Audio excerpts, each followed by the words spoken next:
Welcome to everybody to Delta Wordweavers on this October 10th afternoon.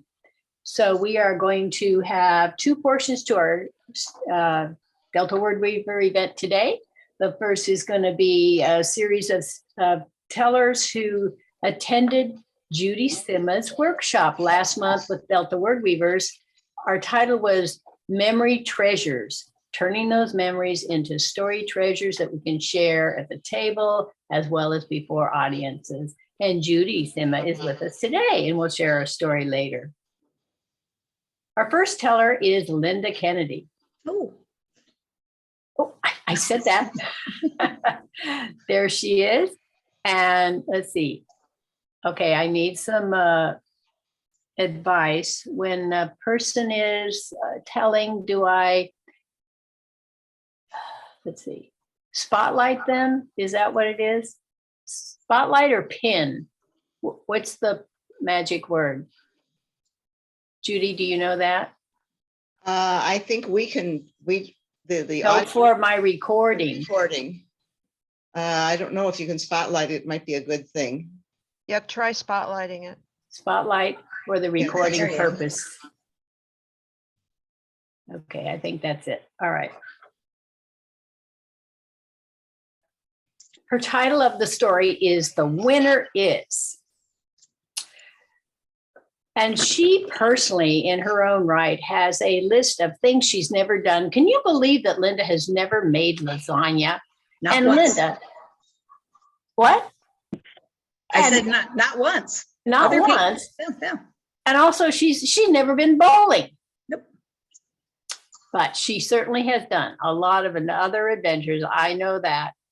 And one she's telling us today is something about winning. So tell us about that, Linda. Okay.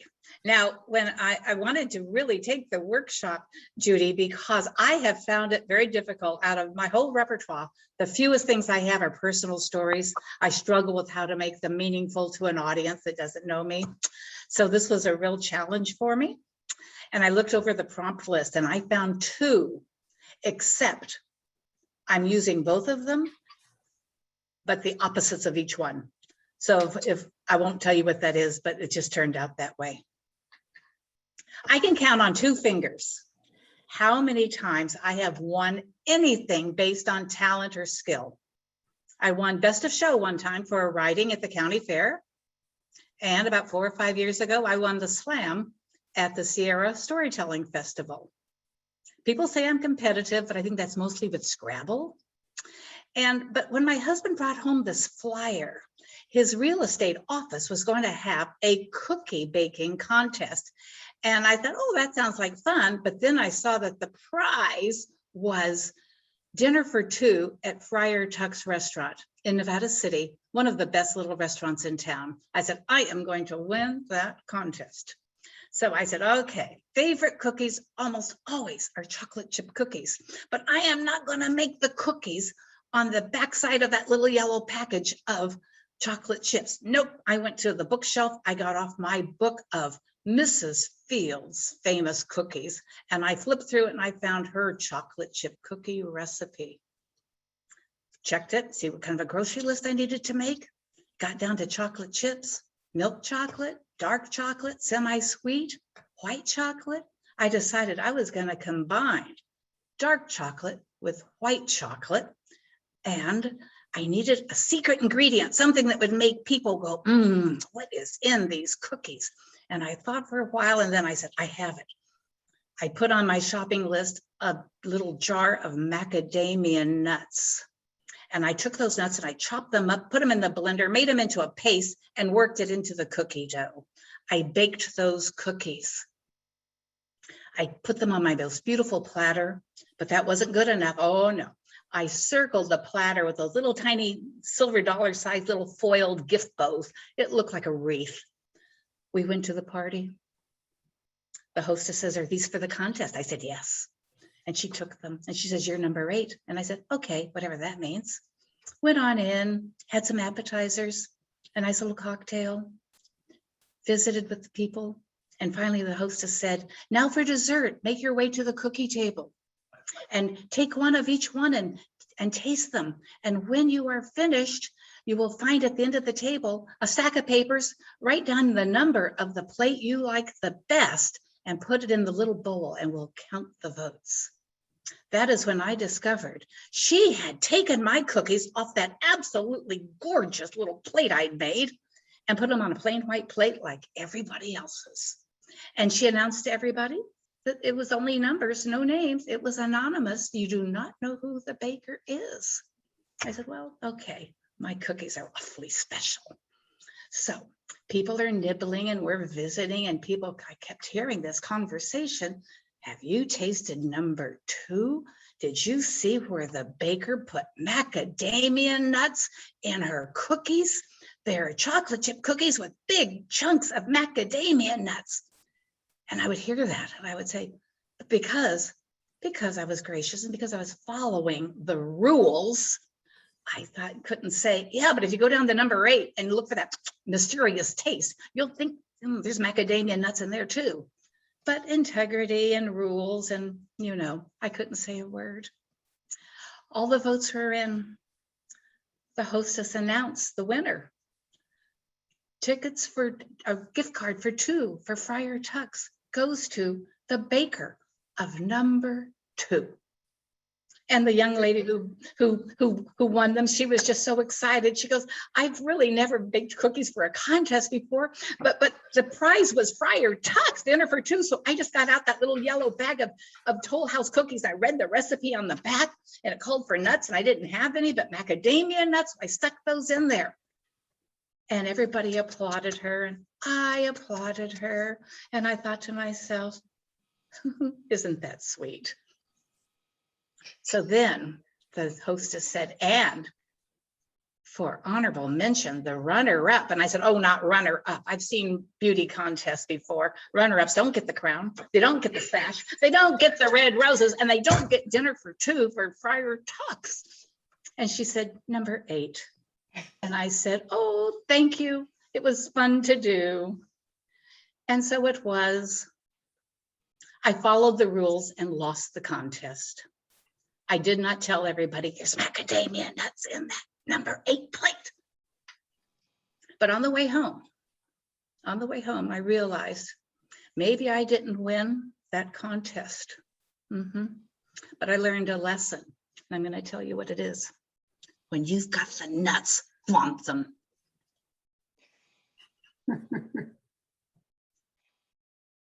Thank you. Thank you, Linda. You're welcome. Thank you. It was fun to tell. And the 2 prompts were, when did you break the rules and when did you win something? And mine was, I followed the rules, and I did not win. So thanks for the prompts, Judy. I just flip-flopped them. Okay, I'm going to remove spotlight for her and Ida Johnson. Okay, see, I'm learning this. There she is. Okay. Ida is spotlighted and ready. Thank you, Ida, for coming and for attending our memory story workshop. Her story is entitled Hurricane. She's a retired school librarian and teacher, and she's a graduate of the of StageBridge, the epic storytelling program. She finds that when she does memory treasure stories, she compares her notes to her sisters. And, sometimes they do remember the same things, but I'll bet you've all had this experience. Sometimes those siblings, they do not have the same memories. That happened to me too. Let's hear from Ida Johnson in their family story, The Hurricane. Ida. Hurricane Donna was coming. It was coming to Florida. It was 1960 and we lived in Central Florida. I was a junior high kid in Sanford, Florida, just about an hour north of Orlando, before Disney had ever heard of Orlando. And in our town, there was the Naval Air Station where my father was stationed. And we had only moved to that town a little while before because we moved every 2 years. And a hurricane, we knew that the hurricane was coming. We had heard about Hurricane Donna rushing through the Caribbean just and its path of destruction. We had kept track as it came closer and closer, and we were in the middle of the Florida Peninsula. Ocean 2 or 3 hours away on one side and Gulf 2 or 3 hours away on the other. We weren't by the water. We'd be fine, wouldn't we? But the hurricane was coming. It was coming towards Florida. And we got word on the radio that morning that it had gone through the Florida Keys. And wait, it hadn't turned up towards the East Coast, towards the Atlantic coast as it was expected. It had turned up the Gulf Coast and was coming closer and closer. But we were inland, right? But then we made preparations. The hurricane was on its way. We took tape and covered the jalousied windows, those little rectangles of glass and louvers that you could open to the wind or close to the hurricane. The windows were boarded up. And then we took in trash cans and lids. We took in anything and everything that was outside. Like our neighbors, in came the lawn furniture, in came the plants, the potted plants, in came the bicycles. Everything that could be blown away was brought inside. And then we got our flashlights and got extra batteries and the radio that ran by battery. We got some extra food, and I had my Girl Scout buddy burner. There was the tin can with the corrugated cardboard circled inside, string for a straw, string for a wick, and then paraffin poured inside.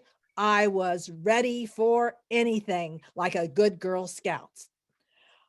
We had things ready, but it wasn't coming towards us, or was it? We got news, and the storm had headed up the coast and now was turning inland at Naples, Florida, south of Tampa. And we watched on the map. The news let us know that the hurricane was headed towards us. The hurricane was headed up central Florida. It was getting later and later in the day, and we told ourselves we were ready. We told ourselves we had done what we could.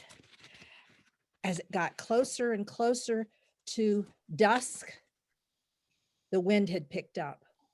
The smell of the broken branches off of pine trees was filling the air, as well as the heat and humidity. Now the wind had picked up and the rain started pouring. The hurricane was coming towards us. My dad got home just in time for dinner. As the door closed, we pushed it against the wind and then lined the door with towels to keep the water out. In addition to helping us get ready, my dad, who was chaplain at the base, was also the Red Cross liaison, and he had been so busy that day getting everybody ready for the coming of the hurricane, when so many other dads were stationed at that time overseas. Their squadron was in Spain and we were here. We finished dinner, and exhausted, he went to bed as we did the dishes and the lights began to flicker. The wind was howling now outside, and what were we going to do? Well, we sat down to watch television, and Miss America was on. as we watched down the runway, down the walkway, walked the Miss America contestants in their swimsuits as the howling wind howled outside. Bang, something hit against the window, against the wall, and missed the window, and somebody must have left their garbage can lid outside because it sounded like cymbals crashing. The wind was blowing. The way the wind came in waves as it went back and forth. More towels under doors and windows, trying to keep the dampness out. And we watched as Miss Mississippi waved as she walked in her evening gown and began to do her talent portion. And then everything went dark. Everything was pitch black, but we got out our flashlights, we lit the candles, and my yawning little brother and sister went to bed. But my big sister and I played with the candle wax, and the lights bouncing off the wall made everything seem so spooky and eerie. And my mother was trying to keep us all calm down as suddenly there was a thud. The earth shook.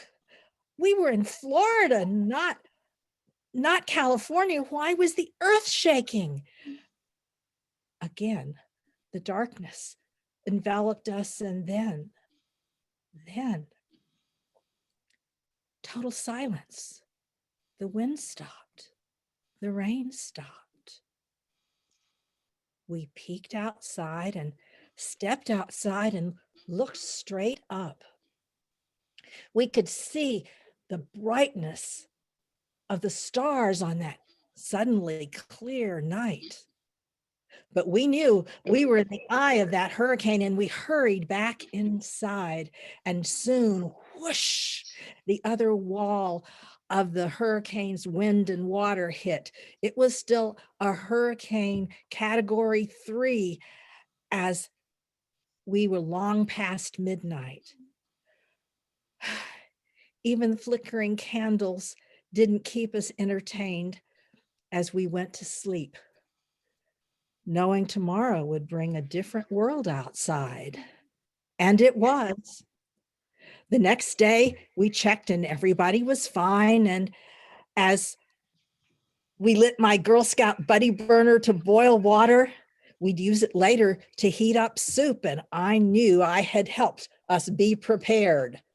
Of course, there was no electricity, and we'd be without it for about 3 days. Later, we looked around and drove around when we could. The street was a river. It was like you could walk up to your knees almost where sidewalk had been. Trees were down everywhere. Roofs had blown off of some of the old buildings. And down the road, the drive-in theater, why, it looked like God had taken a stack of cards, playing cards, and just shuffled them into the air with huge pieces of lumber all around. The storm would go further up the coast and do a great deal of damage. And yes, being inland meant that we were quite lucky compared to other people. But it was in our backyard that we got the surprise. That huge thud, that earth-shaking thud, was a 40-foot tree that had fallen and missed our house by just 2 or 3 inches, missed crushing 2 or 3 feet, missed the house, missed crushing the house, and missed my father's head by just 2 or 3 feet, and he had been so tired, he had slept through the whole storm.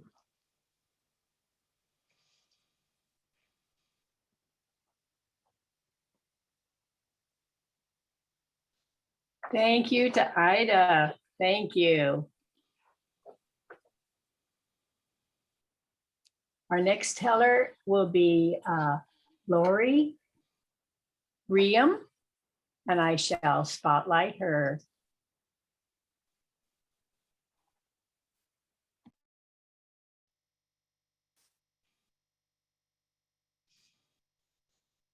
There she is. Hi, Lori, and welcome to Delta Wordweavers. So Lori took our workshop last month, and she is a gal who writes prose and poetry. She began storytelling about 8 years ago. She was enticed, that participation nature of our immediate audience response we get. She loved that. She tells personal stories. They're about, well, at least 94% true. Lori also performs piano concerts. She weaves in her short stories and poems along a seasonal theme. She teaches piano to, from 7 to 87 years old. One time she wrote an ode to a pressure cooker. And once, but only once, she tried trimming her bangs. Her story today is about her family's quirky birthday traditions. Welcome to Lori. It's a 1960s suburban Wisconsin kitchen. There's crepe paper crisscrossed across the ceiling. There's a lot of excitement in the air. It's my little brother's birthday. There's mom's homemade cake. Everything seems like it should go well, right? Well, I was always uneasy during birthdays, even if it wasn't my birthday, and here's why. The birthday person would be all eyes on them, the candles lit, they'd take a deep breath, and they'd make a wish and blow out the candles. Yay, my wish will come through. But no, in a few seconds later, snap, one of those sparkly candles would come back on again, and the person would blow it out, and another one pop up, and another, and another. Those damn magic candles, they were just a challenge for sure. And the kid would end up being super frustrated, hyperventilating, on the edge of tears, and there'd be spit splotched all over the cake. That's not my idea of fun. So you might be thinking, well, that's not too quirky. What's so quirky about that? Well, just wait. Our family had some rule that I have never heard of before or since, where the birthday person got to eat, they were served the birthday cake first. And the rule was that once they began eating, they could not speak until they finished their piece of cake. They couldn't laugh, they couldn't make any sounds at all. Well, of course, that was an invitation for the rest of us to tease them and try to trick them into speaking. And of course, Dad, everybody was kind of in awe of Dad, and he was the kind of guy I'd say, Michael, young and able, get your elbows off the table. We had a lot of rules about posture, and he'd say, Zap, you owe me a nickel if we weren't sitting up. So we followed Dad pretty closely.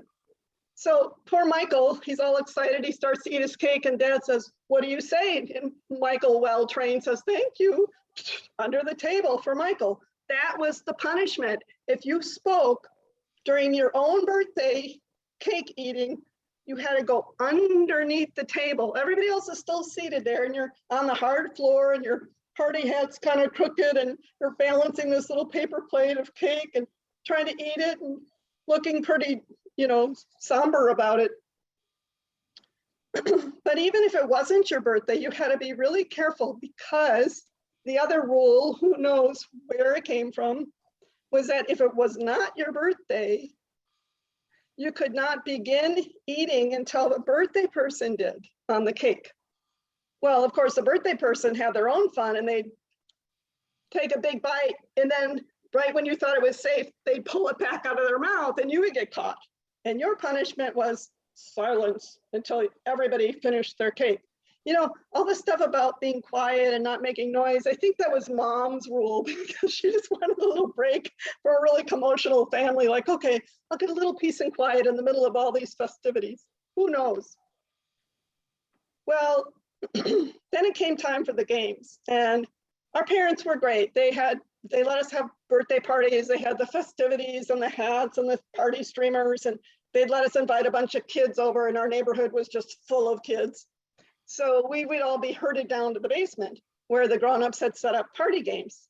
I have never seen or heard of some of these games before or since, and I hope you will never have to do them either. The grown-ups would blow up a balloon really, really full. It was the kind like you'd glance at it and it would pop, right? Then they tie it around our ankles, and the kids would have to hop, hop, hop around and try to break other kids' balloons while not getting their own balloon stepped on. Well, you know what that means. Here I'm a skinny little kid. I don't like the pop of a balloon. I'm trying to hold my ears. I'm trying to hop. I really don't want to step on someone else's balloon, and I'm getting kicked in the ankle left and right. It's like, do you think that's fun? I don't think so. The other balloon, torture was that we had relays, and you'd have to run to the end of the hall and blow up a new balloon, and then hold it shut or tie it shut, and then sit on it to make it pop. Well, again, I really didn't like the sound of popping balloons. I was holding my ears. I would deliberately only inflate it halfway. I really didn't want to make a balloon pop, so nobody wanted to be on my team. So I was the spoil sport. But just so you know, there was some fun and games along the way that I did enjoy. And our family, again, I don't know how these things begin. We'd all gather around the one Okay. phone in the house. It was on the wall. Yeah, I'm in my meeting. What? Okay, We okay. gather around the phone in the kitchen. Judy, you're not muted. Okay, so we gather around the kitchen phone, and my parents, 4 or 5 kids, my grandpa who often lived with us, we'd all sing a really hearty version, not necessarily in tune, of happy birthday to you, and we'd hang up on the whoever we called to wish them a happy birthday. We never identify ourselves. We just call them up, sing it, and hang up. And we were known as, my last name is Riam. We were known as the Supremes. Oh, those darn Supremes, they struck again. They started to know it was us, because who else would do such a thing, right? Well, through the years, I was really glad not to have to, as an adult, not to be near popping balloons and confectioner sugar, magic candles, and all the other traumas that we had in childhood. But I can tell you that every year on my birthday as an adult, no matter where I lived, I looked forward to that call from my parents, who are now a duo of the Supremes, calling up and singing happy birthday to me wherever they were, wherever I was. And I'm grateful to my now forgiven, pardoned, playful parents.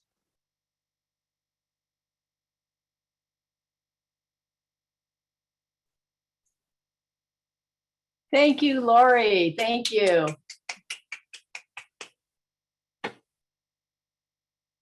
We have a clap there from Sarah. Yeah, people can use their reaction buttons. Yeah, Ron's there waving. Woohoo. I wanted to ask Diamond. Diamond, you feel ready to tell your story now?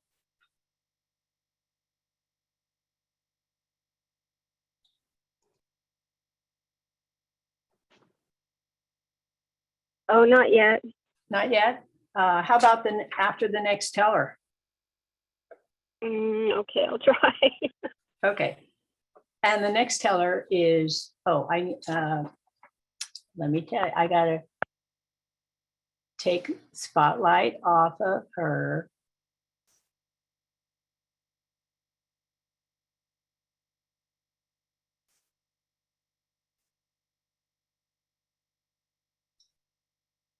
And there's our next teller. It is I.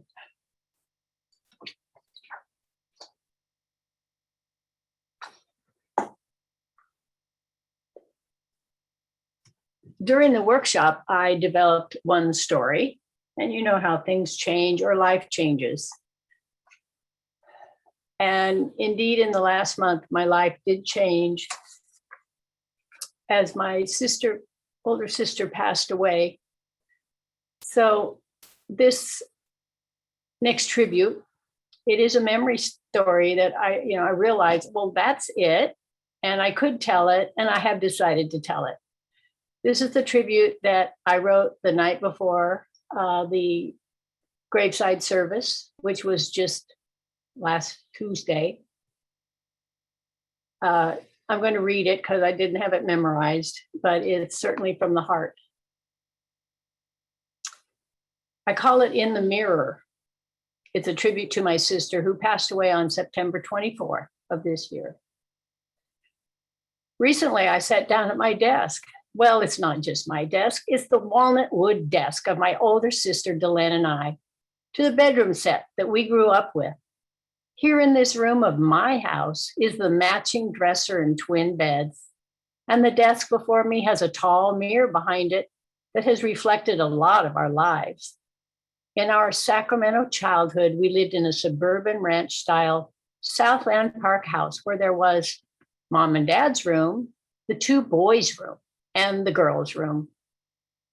Our kids' rooms had front windows facing the street. Over the years, the girls' room had light pink painted walls, ballerina wallpaper, flowered wallpaper, and then light green painted walls.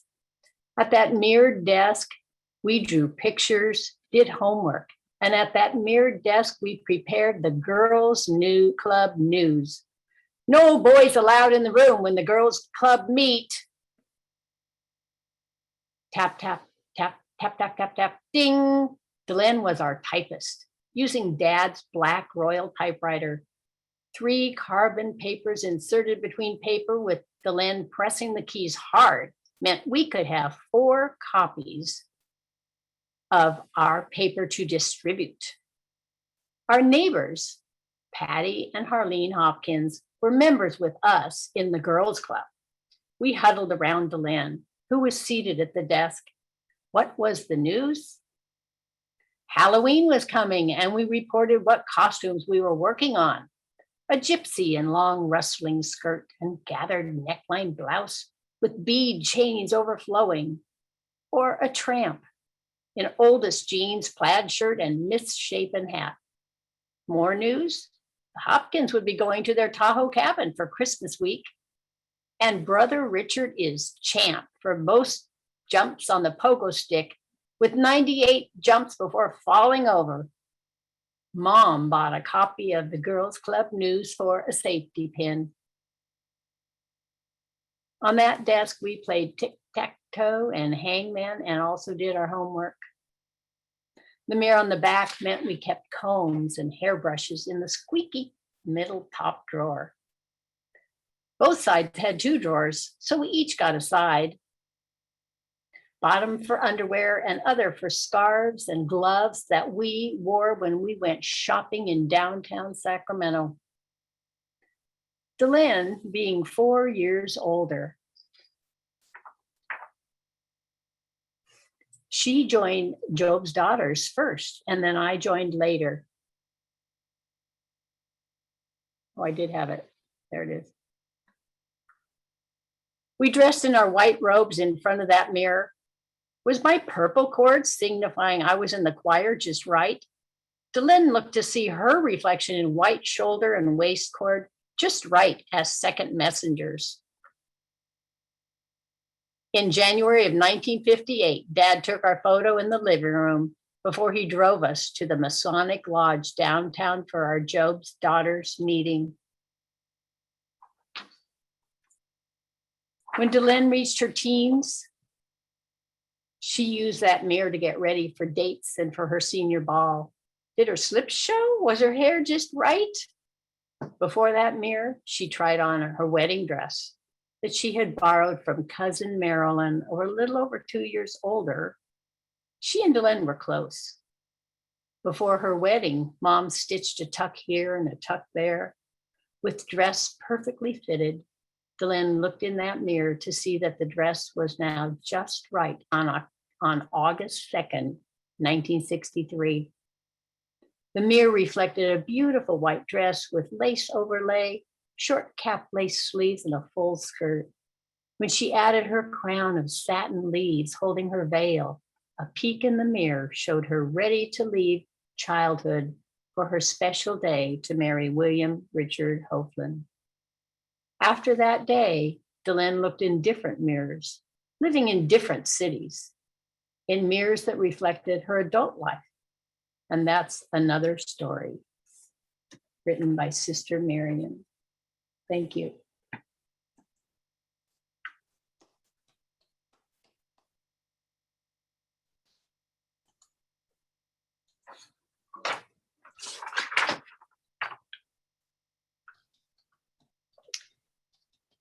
Going to call on Diamond. Diamond, are you ready? Okay, not really, but I'm going to try. Okay, let me You get have you to do spotlighted here. memory. Oh, What's that? she's not spotlighted because she's on phone. Oh, and no recording, please. Okay, yes, I'm sorry. Yes, thank you for saying that. Let me get that done.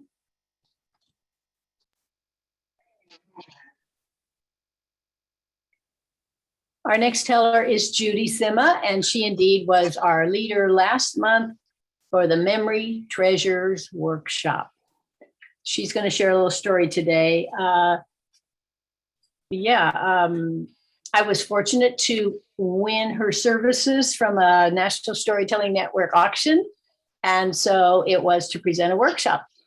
So we're so happy to have her. She said she was a little nervous at first because she said it was her largest Zoom participatory workshop, but she did it well. And now she has blossomed even more, and she's gone about the world in another couple countries.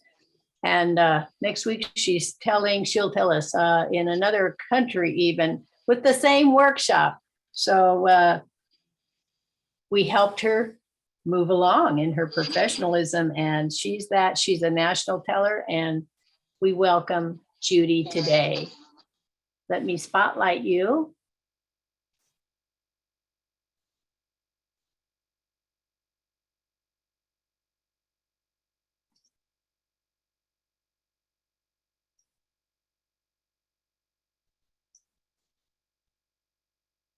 There we are. Well, I want to thank you for having me and coming to my workshop, and the people who did a really wonderful job of telling the stories that are very engaging. So I feel like I succeeded. So I call this story Nice Girls Don't. My mother had a German saying for everything. Aller Anfang ist schwer. Everything is difficult. When I had my children, when I started a new job, when I started using the computer, she would say, and I would be frustrated, she would say, Aller Anfang ist schwer. Lange Fädchen, laten faule Mädchen. She was a seamstress. And when I was a teenager, I would sew hems on her customers' dresses. And I'd always get the thread tangled up, and she would say, Lange Fädchen, faule Mädchen. My favorite saying was, Mit einem Torches du kannst nicht bis drei Hochzeit zusetzen. With one rear end, you can't sit at two weddings, which plagues me all the time. My mother's had so many sayings that it just drove me crazy, and I just hated to hear them all the time. And when I was a teenager, she had another saying. It wasn't German, it was English. She'd say, Judy, nice girls don't. And I knew exactly what she meant. Well, it was the spring of 1966. I had just finished my second student teaching contact, and I was on my first interview for a teaching job. And I was going to graduate from Wayne State University with a teaching certificate. I sat in the office of the principal of a school in Livonia, Michigan, and I was very nervous. And the principal was very nice. He smiled a lot and he nodded a lot, and he asked me questions that I could answer. And I felt pretty good about my interview. And when I was done, he stood up and he shook my hand, and he handed me a large manila envelope that was closed with a flap and had a string wrapped around a grommet. And he handed it to me and he said, this is your Wayne State University credential file. You are not to look at it. It is highly confidential. You are to show it to the next principal who you interview with. No Freedom of Information Act back then. I took the envelope and went to the parking lot, and I got in my mother's two-tone beige Plymouth Valiant Plymouth Valiant car, and I drove to the next school. And I had the top secret, highly confidential Wayne State University credential file sitting next to me. And when I got to the next school, I had some time to wait and to, before the interview started. I turned on the radio and I listened to the Beatles, and that top secret, highly confidential Wayne State University credential file sat in the passenger seat calling to me. I put my hand on it, I picked it up, and then I could hear my mother's voice in my ear. Judy, nice girls don't. Well, I was a nice girl. I was a good girl. I always did some things that people told me to do. I never broke the rules, or hardly ever broke the rules. And so I put the envelope down, but then I could hear another voice in my ear saying, come on, it's your credential file, take a look. And then my mother said, Judy, you'll be sorry. And the other voice said, look, you're 21 years old. How could it hurt if you just take a little look? Curiosity killed the cat, said my mother. And then the other voice said, just take a peek. No one will know. And on the radio, the Beatles were singing, yeah, yeah, yeah, yeah, yeah. Well, I didn't know what to do. Should I open it? Should I listen to my mother? What would you do? You can nod your head. Would you have opened it? Sure, you would have. So I picked it up and very carefully unwound that string around the grommet, and I pulled out the papers that are inside. I pulled out my transcript with B+ grades, and then I pulled out the valuation for my first student teaching contact, a first grade in inner city Detroit. I picked up some recommendations from some of my mother's friends and from the job that I had as a Parks and Recreation worker. And then I pulled out the evaluation of my second student teaching contact. And all hope of becoming a teacher just sort of flew out the window, unlike Pandora's box. I don't remember the teacher's name that I worked with. And I don't remember exactly what she said, but basically said I was not good enough to be a teacher. She gave me a C, which was, might have been an F. I didn't know what to do. My heart was pounding. I've been going to be a teacher all my life. I played school with my sister. I joined the future teacher club in the high school, and I was just devastated. And when I was growing up in the 50s and 60s, there were only 3 occupations for a woman. You could be a nurse, a secretary, or a teacher. Nice Jewish girls like me did not do blood, bandages, and bedpans. We didn't become secretaries because we went to college so we could meet a nice Jewish boy that we could marry and then become a teacher, so that when we had children, we could go back to work and have a job waiting for us when the kids went back to school, started school. I just sat there and I didn't know what to do. And I didn't know whether I should go home or if I should take that second interview. I did take the second interview, and I knew I wasn't going to get the job. And then I drove home after that interview, and I burst into the house and I ran to my mother, and tears were pouring down my cheeks, and I was crying and sobbing. My mother put her arms around me and started telling me her German sayings. Alle Anfang ist schwer. Everything is, all beginnings are difficult. Gamze Yavor, this too shall pass. Alles is for etwas Gutes. Everything is good for something.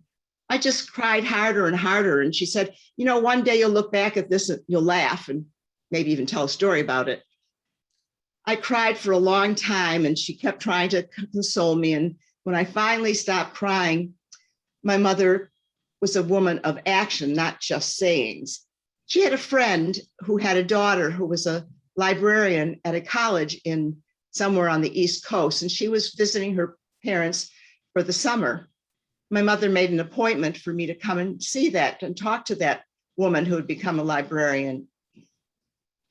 We went to her friend's house, excuse me, we went to her friend's house, and the librarian told me all about becoming a librarian and how much she loved helping the kids find the resources they needed for their reports and their projects, and how she liked to teach them how to use the resources that are available to them.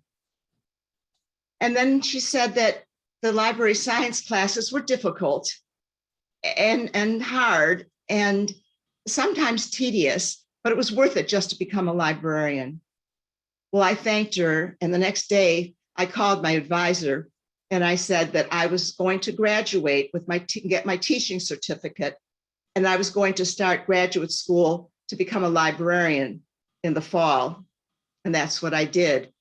In the fall, I entered the School of Library Science at the Rackham Extension class for U of M in downtown Detroit. And the courses were difficult and they were sometimes tedious and it was hard.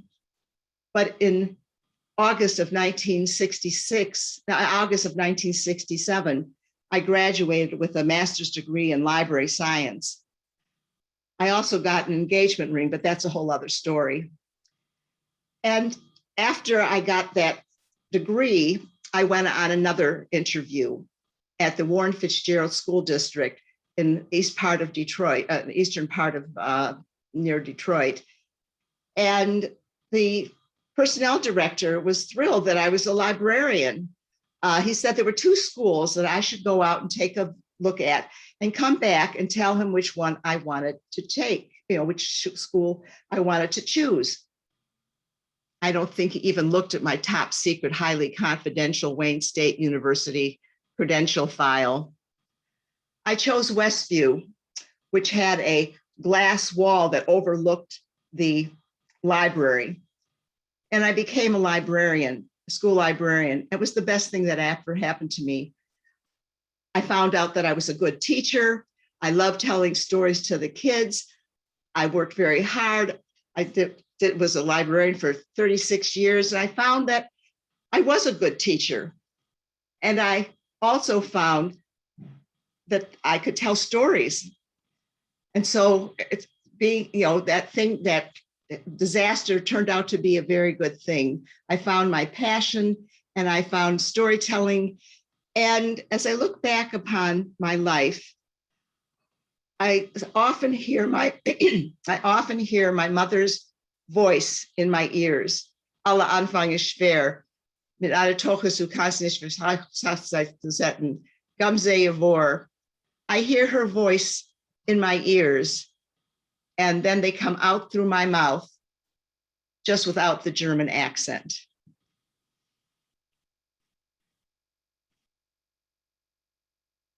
Thank you. Thank you so much, Judy.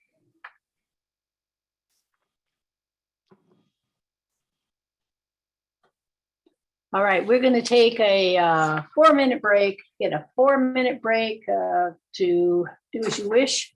And then we'll come back. We'll start back with announcements. And then we'll have 2 spooky, scary stories to go with the season. So see you all in 4 or so minutes. I'm going to pause the recording.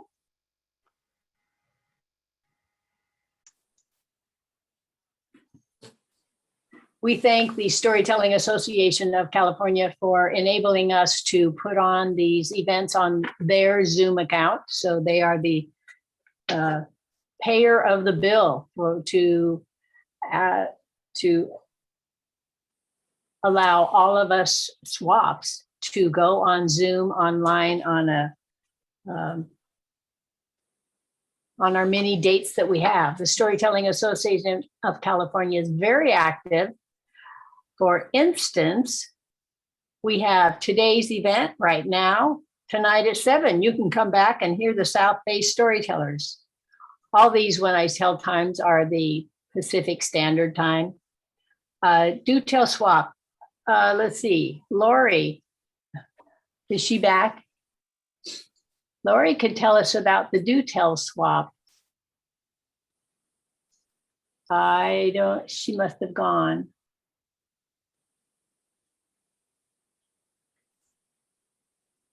Okay, anyway, she's from the Santa Rosa group, so that's why I was going to call on her. Okay, she had to leave. But her group is on Tuesday at 7. Thursday, there's 3 groups, San Francisco in the morning, Motherlode Guild and Hayward are at night. And then on Friday at 6 p.m., Motherlode has a story slam. Mhm. Oh, Linda is involved in the Young Children's Storytelling Series. Saturday morning at 10 a.m. is our first event of that. And then they're also going to have one on, well, right next to Halloween. Let's see. Saturday, October 30th. So those are children's events. 3 to 9-year-old Young Children's Storytelling Series. That's a new event for SAC. And Linda is one of the 2 tellers. Yep. That will be fun for them. And you know what? They need some audience. This is our first time. So really get your little friends and grandkids and the little neighborhood kids out, really help them get on Zoom on that day. So it's this coming Saturday at 10, as well as October 30th at 10 a.m. That's like 45 minutes. So It is it's 45 good for minutes, yeah. About 3 to 9-year-old. Perfect for them. Let's see, mixed bag with Linda Walls. She's here. Raise your hand, Linda, or your cup.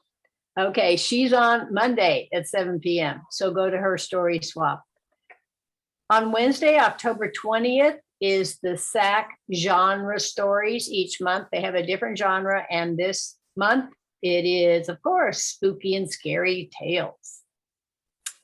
So that'll be Wednesday, October 20th at 7 p.m. You must register for that one. You can't just show up. And all of these go to the Storytelling Association of California SAC website to access them. The events are listed how to go to them, but the swaps, it's for safety reasons. You first must contact the email that you will see of the storytelling leader, such as me. So you got to allow time. So go in a couple days ahead to contact the leader to get back to you with the Zoom link.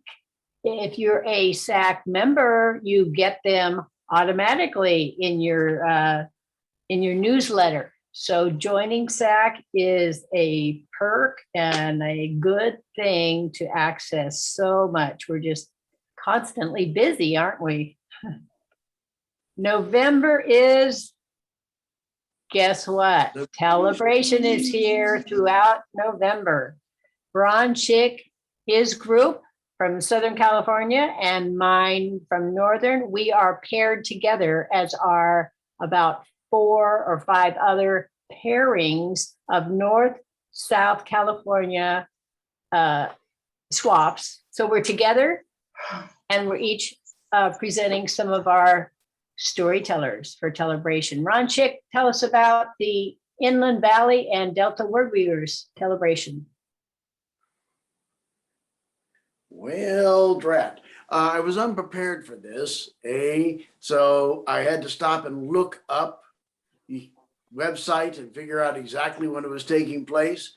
But John St. Clair, myself, Angela Lloyd, and Adrian Lowry will be sharing stories with your group at the appointed moment, which is escaping my attention at this moment. I haven't planned my story yet. It's November 14th. 14th, okay. November It's the 14th. Delta Wordweavers' usual time, so it's the second Sunday of the month, and Inland Valley will join us. Cool. Hey, and we should have a great time. Hey, we're all talented storytellers. We've all been doing celebrations for years. I am scheduled to be a part of 3 different celebrations that month. So I go to a lot of different groups, and I will have to admit that Zoom is not my preferred format. Hey, but we have to do what we have to do to survive. All right, thank you, Ron. Any Well, more I did mention announcements? that we're Inland Valley Storytellers, right? This group is Inland Valley Storytellers. Because I also tell with South Coast Storytellers, and they're telling with one of the northern groups the next Friday. So That's true. Boy, Ron is real busy down there in the South. So this is partly why the Storytelling Association, especially with Zoom, this enabled us to really reach out to Southern California physically. It wasn't working because we had to drive for board meetings. It was really difficult that was 25 years ago, but it's working on Zoom. So we are all buddies now. Any other events? Anything big in Florida coming up? Mr. Jim? Well, on the 27th, we will be doing our annual session at the famous Tampa Theater called Nightmare on Franklin Street. It's a week-long event, and we will have a number of our tellers that will be in a live performance to a packed theater audience of this 120-year-old theater around campfire stories. So the storytellers of Old Tampa Bay will be there with a group of really freaky stories. And Jill, who is the executive director for the Tampa Theater, will be telling the story of the actual ghosts of the Tampa Theater. Okay, how much is on Zoom of that week long event? I believe Jill is going to be simulcasting it. The tellers will all be physical, but they will probably be streaming it on Facebook Live and YouTube. Okay, so where do we go? What are the key words if we want to go online to look up your festival? I don't know if they've published anything, but if you look at Campfire Stories Tampa Theater, that will have the details that the theater has published on it. Okay, thank you so much. And of course, we're doing Celebration as well. We're trying to find a venue because we've had so much impact of COVID down here. A lot of the venues that we have used in the past aren't open to public settings yet, but hopefully in the next few weeks, we'll find one that will work for it. Yeah, we're all in a quandary up here, but we're mostly staying on Zoom. Just a couple groups are out live. That's it for now. Okay, let us resume with our second half of our story session today. And the second part, I said we could have spooky and scary stories. So get yourself ready. And our first teller will be Ron Chick from South California. He's from 2 swap groups, Inland and South Coast. So he's great at telling stories, has told stories a long time. And his story, you changed. You were going to do the bug-eyed monster, but you've changed to, what's your new story? Well, you needed a spookier story. So I'm going to tell you a tale that I heard many years ago at a festival. I don't remember who the teller was. I have been using it ever since. And it's called The Ghost of Daniel Walker. Thank you. All right, Rick, Ron, take it away. Along the banks of the mighty Mississippi, there are places where the river long ago cut down through harder surfaces and left high bluffs, and then receded a little more in size and left a broad valley. And tradition went this way. The wealthy, the powerful, the important, they lived on the high part of town. And the people who worked for them and were newcomers and people down on their luck and anyone else generally lived in low town. Now there was some upward mobility available, but not as much as might have been in later years. Now, this story takes place height of the Depression. So life was a little difficult at that particular time. But it just happened that a daughter, Mary Lee, had gotten involved with a young man from Lowtown at the high school. It was not really a scandal because her parents came to her and said to her, "You are not to see that boy socially again. He's not our kind of people." It is recorded throughout history that parents have made this pronouncement to daughters and sons.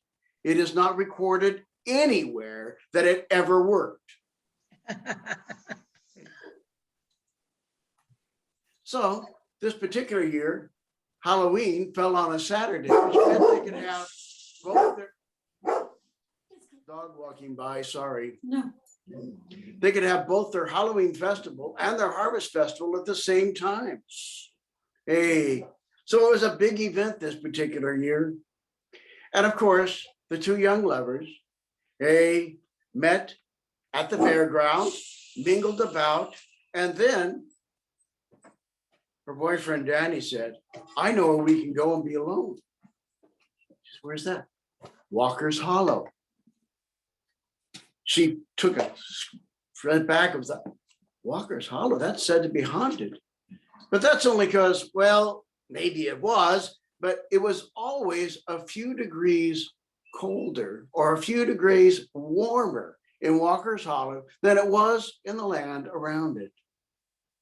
You reach Walker's Hollow by going up to the side of the bluff, taking a trail up into a narrow defile and opening into a little narrow opening with a nice little rug of carpets, rugs and leaves. And so the two lovers got up there and they commenced to do what young people have done since the beginning of time. They were sitting there hugging and kissing and smooching, and suddenly Sarah felt an ice cold hand on the back of her neck. And she went, "Ah!" Danny looked at her and said, what's wrong? I don't know. I felt something. "Oh, what could you feel here? We're all alone." And they went back to doing what they were supposed to be doing. But a few moments later, Danny felt an ice cold hand on her back, and he knew right where Sarah's hands were. And he went, "Ah!" And as he did, he knocked her over. And she fell flat backwards onto the leafy ground. But when he said, "Are you all right?" She said, "Well, yeah, I guess so, but I hit something sharp, I think." And they bent down and they pulled away the loam and the leaves, and there was a marker. Daniel Walker, born October 31st, 1890, died October 31st, 1920. Oh, that's so sad. He had such a short life, and he died on his birthday. I don't think I want to be here anymore, Dad. And at that moment, out of that ancient grave came up a puff of whitish mist, and it rose and became solider. They tried to walk toward it, and it was so cold they didn't dare. Nay, the mist seemed to be moving closer to them, so they backed up and backed up and backed up until their backs were up against the back of the little narrow canyon opening. And they looked around and said, "I don't know what to do. What is it? What's going on here?" Danny looked around and said, "What's that?" there a little way above them, there seemed to be a crack in the side of the hill. Hey, come on, I'll boost you up. He managed to get her up onto it. It was a ledge. And she reached down and helped him up. And they went up that ledge, switching back and forth up the side of the bluff until they came out at the top. A goodly ways above Walker's Hollow. But when they came out above and looked, Sarah looked around, she said, I know where this is.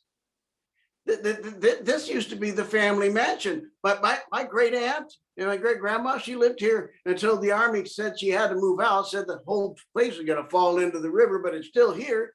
Hey, well, do you know the way out of here? Of course I do. Used to come here all the time as a child, follow me. And they headed off toward the back of the mansion.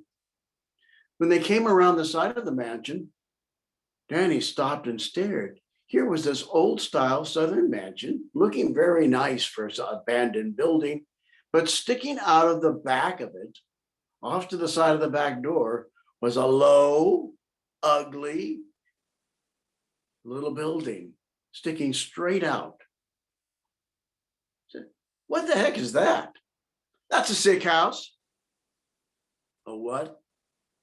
Well, they told me that in the old days, if somebody got ill with something, they weren't sure they were going to get over it, and might be contagious. The family had built a sick house behind the kitchen, and the servants would take care of who was sick, and they'd either get better or they'd die and be buried. And that's what that was. That was a sick house. In fact, my namesake aunt, she lived there until her dying day. Hey, if I lived in this region for 1,000 years, I'll never understand you Southerners, but that doesn't help us. How do we get out of here? Oh, right past this way, we'll go out the back gate and down the road, we back festival. Nobody will notice we're gone at all. And so they started walking toward the garden gate. But as they got close to that gate, that cold gray mist swirled in around them and drove them step by step back, right up to the small, narrow door leading into that sick house.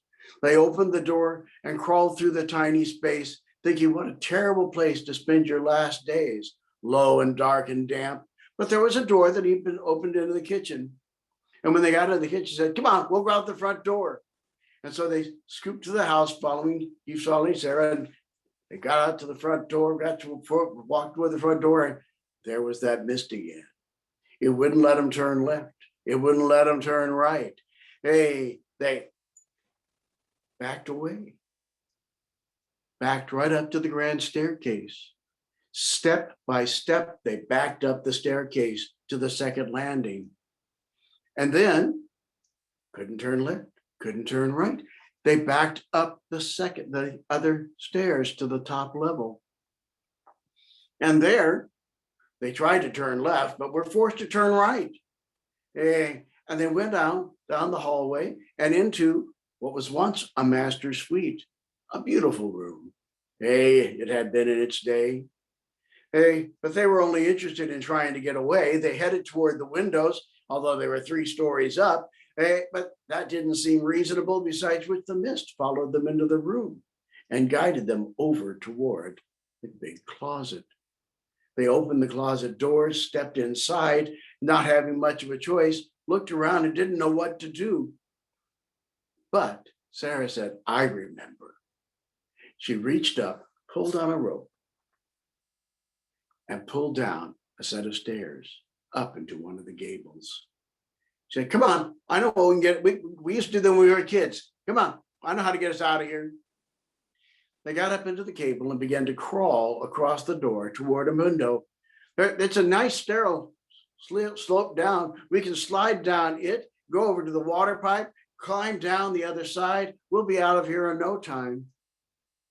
So as Daddy was crawling along, suddenly his hand hit something on the floor. Smooth, round, cold as ice. And for some reason, he pulled it along with him and got over to the window. When he got there, he pulled it up. It was a long cylinder-like shape, seemingly made out of brass. And he turned it over and blew all the dust off of it, and there they could reach. Sarah Lee Burton born October 31st, 1890, died October 31st, 1920. She died to say this. Danny said, I know what to do. I know what to do. Come with me. We won't have any more trouble. Follow me. Back across the basement stairs, down the ladder, down the staircase, out the front back door. No sign of the mist. I know just what to do. Stay with me. They went over, they found that ledge, and they wedged their way back down and jumped down into Walker's Hollow. Don't you see? Don't you see? They were just like us. He was a servant. He fell in love with the girl he was taking care of. And when she died, he had no reason to keep going at all. They buried him here where he must have lived and kept Sarah's ashes till they were moved. But I know just what to do. He bent down on the ground, dug a trench next to that grave marker, opened the urn, poured the ashes gently inside, and covered them over, and stood up. Out of the ground rose a second mist, and the first mist gathered in front of it. They formed the shape of an old-time Southern gentleman and a bell of a ball. The two ghostly shapes touched their lips once and vanished. And Walker's Hollow was as warm as the Indian summer day.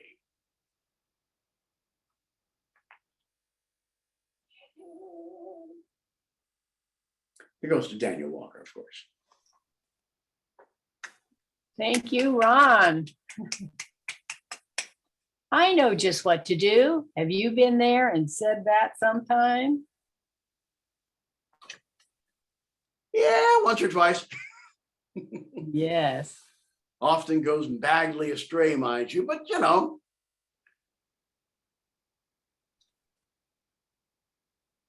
Okay, we are on for Jim.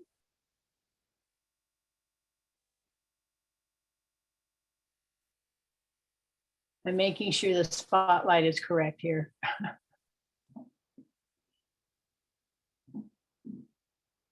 Good afternoon.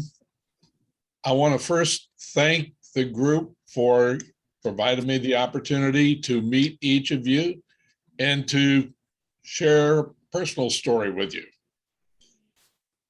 The year was 1968, and I was so excited for a variety of different reasons, one of which was I was going to have an opportunity to go visit a classmate of mine that lived over in Clovis, New Mexico. But the reason I was also excited was I was driving a brand new used car, a car that my dad had co-signed for me, which happened to be a 1962 Corvette. How could you not be excited about that? And I was so excited to get to my friend's house in Clovis that I had violated every single rule that my dad had drilled into my head when he was teaching me the rules of the road. And you may recall your parents saying something similar to you. Never drive when you're tired. Always watch the speed limit and keep an eye on your gas gauge, because invariably what will happen is you'll run out of gas at the very worst place. Well, it was past 3 o'clock in the morning, and I had been driving now for over 15 hours, and frankly, I was starting to get kind of tired. And if you've ever been, at least in the 60s, on that long, unlit, mostly desolate 2-lane road that connects Amarillo, Texas with Clovis, New Mexico, there's nothing out there. It's just long and flat, and there's nothing except for the occasional light of a coming vehicle shining toward you. And it was the oncoming light of a car far off in the distance that illuminated something that left my blood run cold, and it still scares me to this very day. Because you see, in that distant illumination, what I was seeing crossing the road was a herd of big, brown, hairy spiders, hundreds and hundreds of them. And I was freaking out. Now, were they as big as I thought they were? Well, you know, sometimes a car in the distance illuminates small things that they were big. But I'd also grown up in the 50s and 60s where there were all of these horror movies about nuclear tests out west and how they had monster ants and insects and things of that nature. And that was still in my head. And then, you know, I was headed in the direction of Roswell, New Mexico, and there were aliens down there. I didn't know what it was crossing the road. I had no idea that in October of every year, the brown Mexican tarantulas migrate across the panhandle of Texas to get to their breeding grounds in Colorado. But I didn't know that. All I knew was there were all these hundreds of monster spiders that were in front of me, crawling across the road. I looked down at my gas gauge saying, I got to turn around. Oh my God, I've got less than an eighth of a tank of gas. And it's been hours since I saw any place that had an open gas station. I can't run out of gas here, not out in the middle with these things out there. And then it got worse. The car that was coming in my direction turned off on a side road. The road was completely dark, except for the 150 feet or so my headlights would illuminate it. What am I going to do? Then my 18-year-old brain kicked in. Hey, dummy, you're driving a Corvette with a big, powerful V8 engine. So given that my prefrontal cortex was not yet fully formed, I did the macho thing. Hands clenched on the steering wheel, I put it in high gear and I floored it. And the car leapt ahead.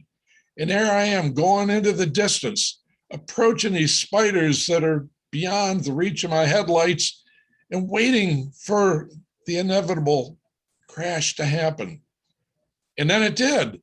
Thump, all kinds of stuff, bumps, you know, splashes. I can see spiders flying off to the right and the left. It scared the living hell out of me.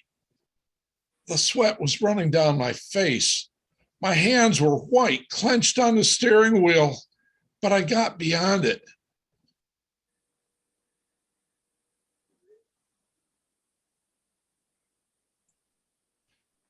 It got quiet, and I thought, oh, I'm beyond it. I'm safe. And then I realized I wasn't safe at all, because I just came to the realization that I just run over hundreds of these big brown hairy spiders, and they were probably underneath my car. I mean, Corvettes are only about this far off the road, and maybe on the roof or on the sides where the doors are. And at some point in time, I was going to have to leave the car. And when I did, I was sure the spiders were going to be ready for payback. The sweat started pouring off of me again. I wasn't out of the woods at all, and I was almost out of gas. What was I going to do? And so with my hands trembling on the steering wheel, I tried to ponder my certain fate. And I thought, oh, you know, this is going to be a terrible way to die. I've got my whole life ahead of me. And then off in the distance, I saw a blinking yellow light. And it was a crossroads. And I thought, oh my gosh, at the crossroads, there's got to be some form of civilization. I mean, it's not just straight abandoned, barren road that's unlit. And there on the crossroads, when I got close to it, I saw there was a little diner, and next to it was a 2-bay Texaco gas station with 2 pumps out front. And both of them were closed at that hour of the day, but I thought, at least what I can do is I can pull into the diner and, rest there a little bit. As long as I keep my doors and windows closed, I'll be safe. When the diners opens up, I can go in, I can find out when the gas station opens up. And maybe when the gas station opens up, I can get the guy that runs the gas station to put the car up on a lift and see if that dragging sound that I thought I was hearing, it was actual spiders. Whether the car was safe to drive, I mean, certainly he'd want to do that. So I pulled into the parking lot and I switched off the ignition. And I waited for about an hour and a half, trembling with fear the entire time. And then a light went on in the diner. It was a waitress that was going in to open it up. And about 15 minutes later, after she'd made all the inside preparations, I could see her unlocking the front door. And I said, oh, wait a minute, how am I going to get to the diner? It's good 25 or 30 feet away. As soon as I open the door, I'm sure the spiders are going to get me. And then, I'm stupid. I'm 18 years old. I'd forgotten the obvious. I'm driving a convertible. And I reached up, grabbed the two silver latches, threw them back, and with a leap that Peter Pan would have been so proud of, I cantilevered out of the car, and in 3 steps, I made it to the front steps of the diner, and I ran inside, and I plopped myself down in the first booth. The waitress, she's looking at me kind of strange. What is this crazy, sweaty guy that just came running in here all about? She came over and asked me to take my order, and I said, just some coffee, please.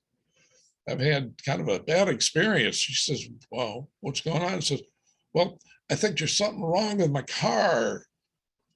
And she left a cup of coffee with me and proceeded to go about her other business. And about 45 minutes later, now I'm on my 4th cup of coffee, trying to settle my nerves down. And this fellow that's wearing bib overalls, and he's got this greasy baseball cap with a Texaco star on the top of it.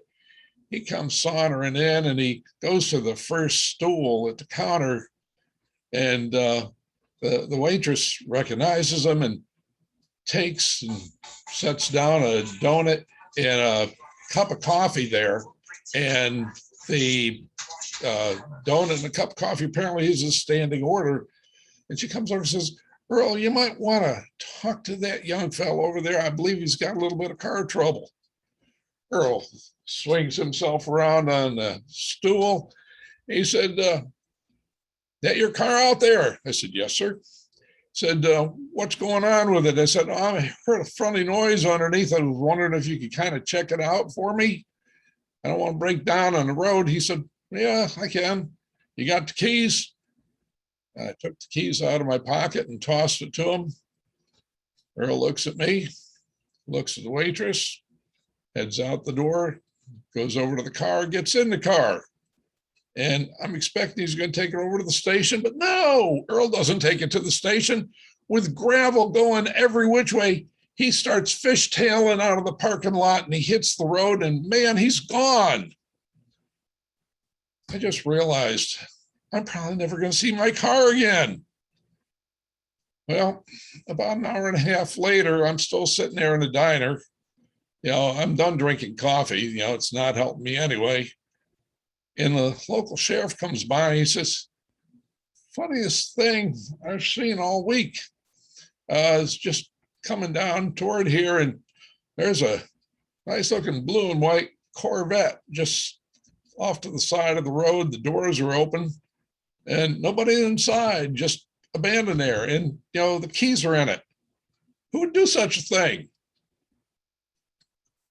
Turned to the officer, said, that probably is my car. He said, well, what's your car doing down there? I said, well, the fellow that runs the gas station took it out for a test drive. I wonder where he is. I said, I don't know. Said, I was almost out of gas. Maybe he ran out of gas. He said, well, Tell you what, I got a 5-gallon gas can in my trunk. Let's get you gassed up and get you back on the road.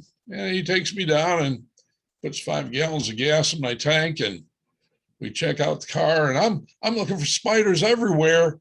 The only thing that I can see is, you know, that Texaco baseball cap that's on the floor over on the driver's side.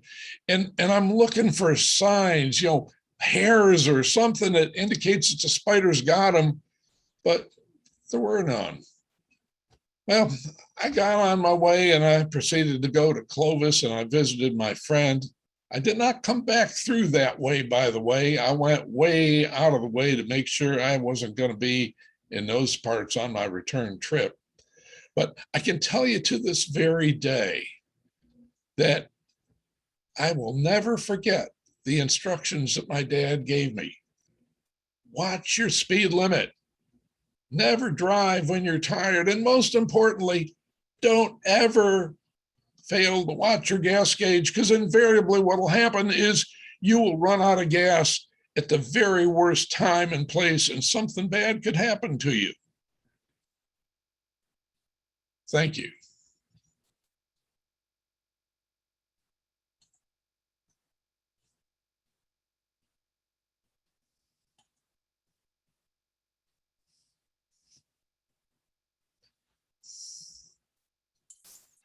Thank you, Jim. Great story. We laughed. Did you hear us, see us laugh? We were squeamish. We were surprised, all in your story. Thank you. And the rest of you, you need to know that Jim has a hobby, and his hobby for many, many, many years since he was young is railroading, I'll say, the hobby. Can you imagine living in a city, a little town rather, 115 trains every single day? Well, what little boy wouldn't be interested in all those trains going by? And indeed, Jim was. So as he grew up in that town with so many trains, today he knows how to restore steam engines, rolling stock, and passenger cars. And he helped launch a 16-mile short line railroad in Western Pennsylvania. Great to meet you, Jim. It's a privilege and a pleasure to be with this group tonight. Thank you. Thank you, especially for your story of the big brown hairy spiders. Oh yeah, Linda really is squeaming over there. All right, I will dismiss our recorded friends here. So thank you all for coming on the video, and we'll see you next month at Celebration. Oh my goodness. So be sure everybody come to Celebration, as we already said, South Coast, Inland Valley Story, mainly Inland Valley Storytellers with the Delta Wordweavers. All right, bye-bye to our recorded friends.